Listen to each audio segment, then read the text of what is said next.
Wait. Don't overthink if you should watch this video or not.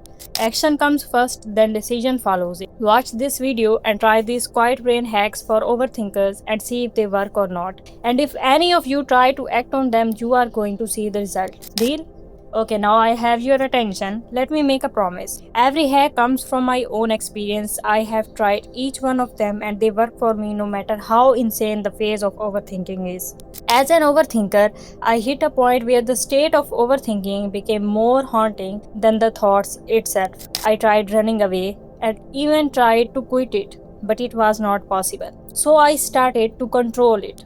You became what you think. So here are some hacks that I tried, and what they did to me was pure magic. I used to overthink a lot about people judging me. This became a reason why I could not go to events or parties or celebrations. Because for me, more people equals more judgment. And there come a point where people had heard about me but they had never actually seen me. I cannot live like a ghost. That's why I developed the so what mindset. And I put that mindset in my head and slowly started socializing. This taught me that people actually never cared about me the way I thought they would. It became a lot more easier to communicate or speak.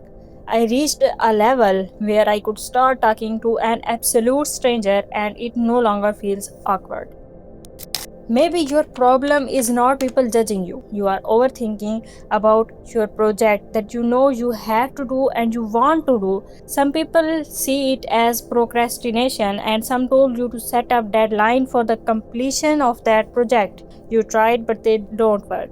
I used to struggle with this problem a lot. Whenever I got some work to do, instead of working, I used to start overthinking. And trust me, it led me to absolute failure. When I spotted that it was not working in my favor, I decided to control it. Here is what I did. I set up deadline for overthink. Sit down and overthink for 5 minutes. Next day, narrow it down to 4 minutes. Before starting, let yourself overthink. Intentional overthinking cannot survive. Once the time is up, go and work on that project. That's something you should absolutely try today.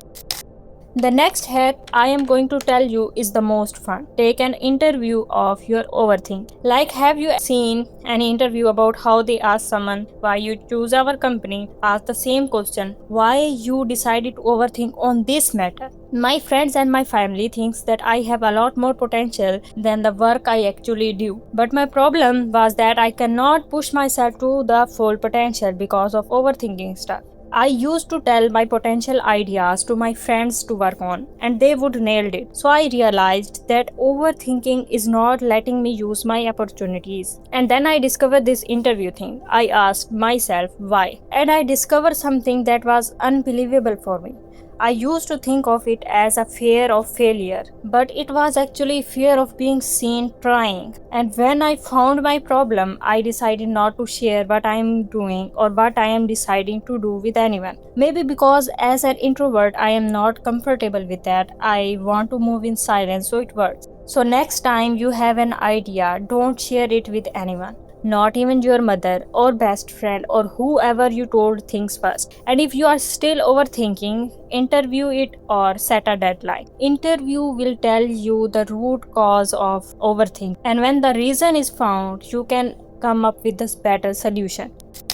Sometimes overthinking comes from being overwhelmed. The day left you exhausted. You are probably thinking that life is so difficult. I used to experience this very often during my gap years, and two things worked best at that time and one thing I discovered after that phase was over. Those three things were doodling, recording your own voice, writing love letter to yourself. During overthinking, mind is constantly worried about this and that. It's not stopping and constantly wandering around so many things. So doodling or just random scribbling on a piece of paper helped me to calm down a little bit. Recording your own voice about the emotion you are feeling or the problem you are facing can help you find the solution. Like I used to record like that. I am feeling overwhelmed today because I think the life is going so fast and I think I am behind most of the people of my age. And then I will tell myself to enjoy the present and don't worry about the future. And even I hate my voice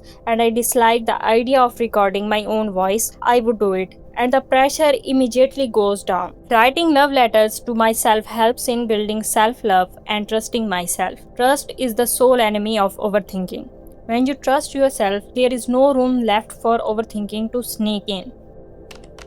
Sometimes you just need to weaponize your ego. Let me tell you a truth. I can see myself failing 1,000 times, but I cannot see myself losing to a person I dislike the most. So whenever I am overthinking, I boost my ego to get the work done by simply picturing that person winning. If I am overthinking whether to work for this client or not, in my head, I have done all the calculations. I needed to work for them. I must, but I am lacking motivation. So I think about that girl who used to bully me in school back in 2010. Thinking about her getting a chance to work for this client and getting success, that made me go get the decision. If I am overthinking about writing a new book, I think of her being a bestseller author. That's how I get intense motivation to work on that project. It works every time I use it. So yeah, those are the 5 hacks that work for me. If you try one, cool. If not, also cool. Part 2 will have more because apparently my brain never stops coming up with these. Anyway, thanks for watching. I don't know who you are, but I appreciate you staying till the end.